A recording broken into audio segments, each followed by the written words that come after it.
Hello and welcome to our fifth video of game development with Pygame. In the previous video we created the road on which our car is moving. In this video we will see how you can create other objects on the road, and we will create coins that the car should collect in order to gain points. You can see that I have already added an image coin.png inside my folder. You can find the link to download this image down on the description.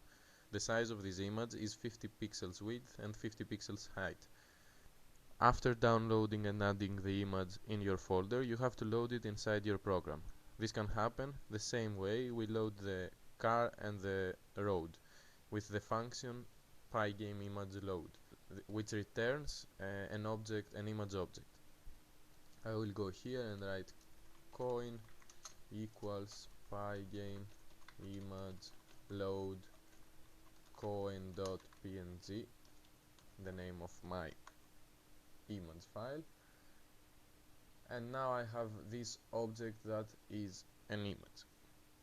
We will need now two variables that will be the coordinates of our coin.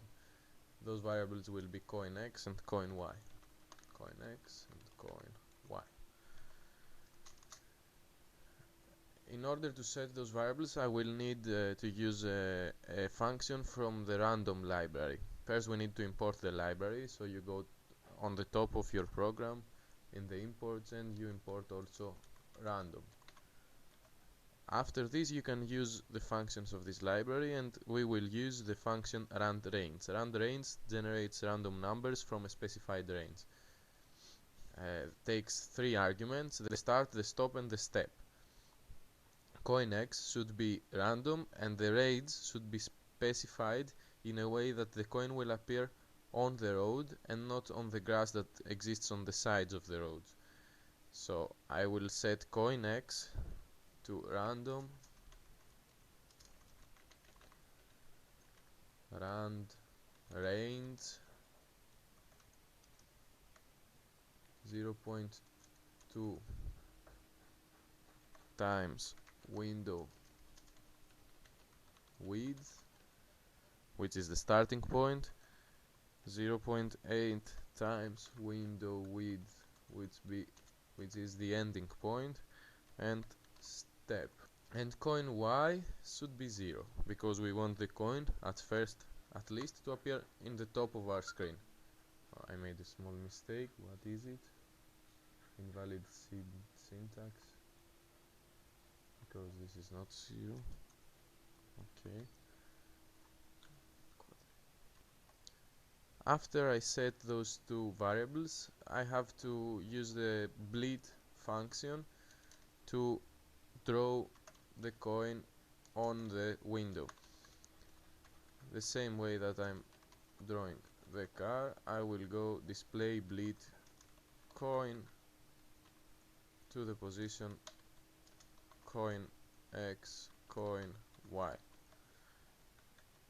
If I run now the program, you can see that there is a coin here on the top of your screen, on the top of our window, but it's not moving towards us with the road. It seems like it's moving the same speed that the car is moving. To change this, we have to make this variable coin y move with the same increase with the same rate that the rectangles in the middle of our screen are increasing. So we will write coin y step plus equals step, and now you can see that the coin is coming towards us. Now it disappeared. In order, when the coin reaches the end of our screen, to reappear, we have to add an if statement.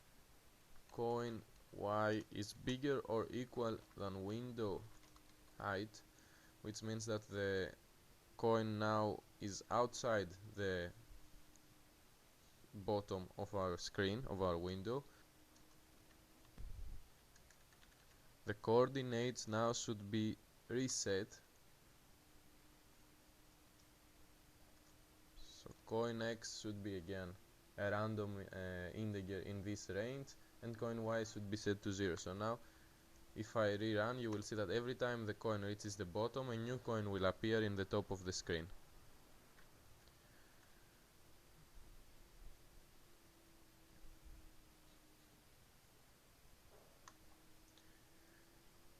The next step is to find a way to understand if our car collected the coin.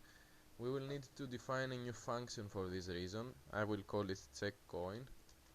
Define checkCoin,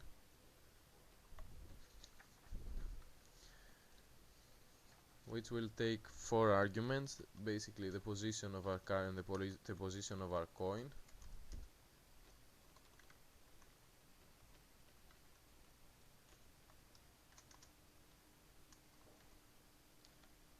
Now we have to understand when the car and the coin meet.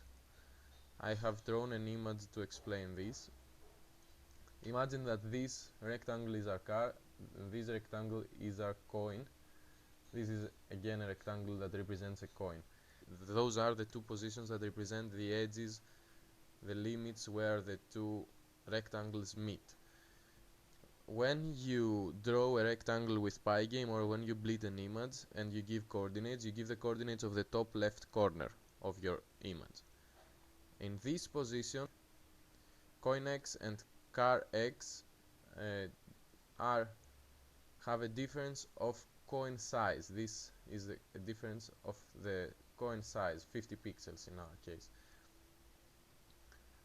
So in order for those two rectangles to meet, car X minus coin X should be less than coin size, and in the other end, car X and coin X, this is the other limit, car X and coin X have a difference of car width. So coin X now minus car X should be car width.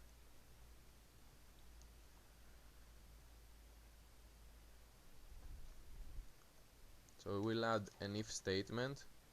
It will be if car X minus coin X smaller or equal than coin size, and coin X minus car X is smaller or equal than car width. So now we know that on the x-axis they are meeting, but they have to also meet in the y-axis, in the vertical axis, and it's exactly the same way that you can understand that the if statement for the y-axis is the same if I change the x with y and the car width with car height. So car x minus car y minus coin y is smaller or equal than coin size, and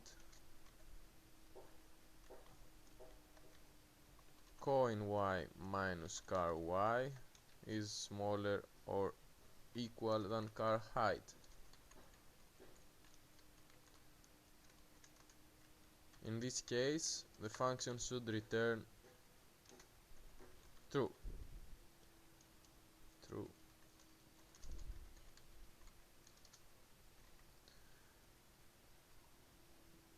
In any other case, the function should return false.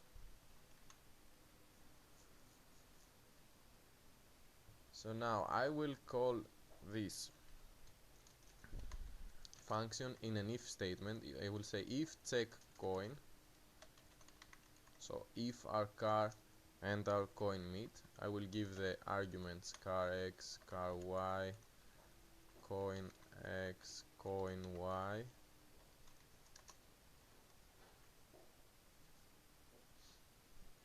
In this case, in this scenario, what we should do, we should redraw our coin in the top of our screen. The coin should disappear and be redrawn in the top of our screen.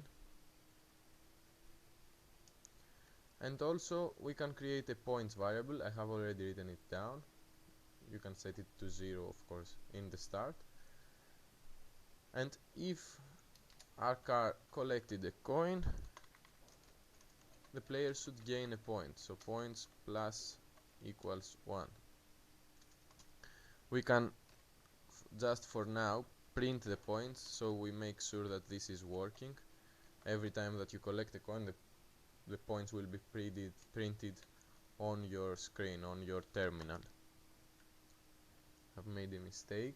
I have written it check coin. It's check coin.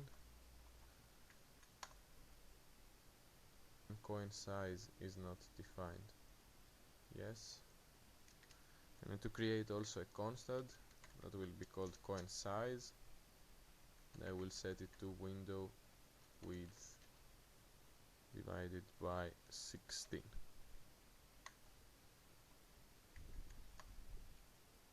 And now you can see also on my terminal that every time that I collect a coin, a new number is printed and a new coin appears on the top of our screen. This is the end of today's video. Thank you for watching. Don't forget to share, like and subscribe.